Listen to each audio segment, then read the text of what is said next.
What's new in Premiere 23.1, December 22 release? Part 1, we have a great feature here. We have convert captions to graphics. So normally when you have captions here, you can't really do much with them in terms of animating them. There's no effects control settings here, and you can't drag and drop the filter on.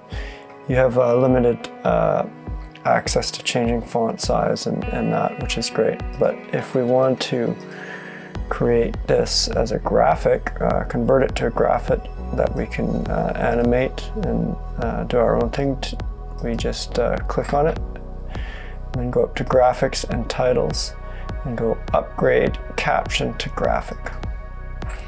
So now you see it automatically jumps into here.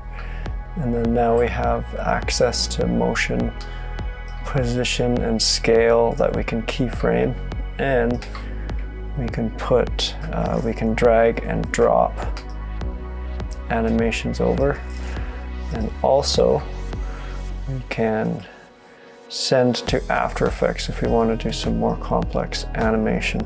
So this is pretty helpful. And what you might want to do if you want to keep access to your original captions, you just select the track here and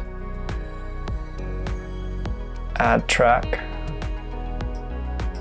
So now you have 2 captions tracks, and you can just duplicate up, convert that.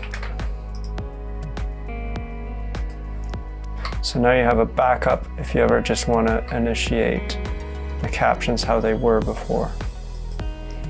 So that's pretty simple for the first update for Premiere 23.1 December 2022 release.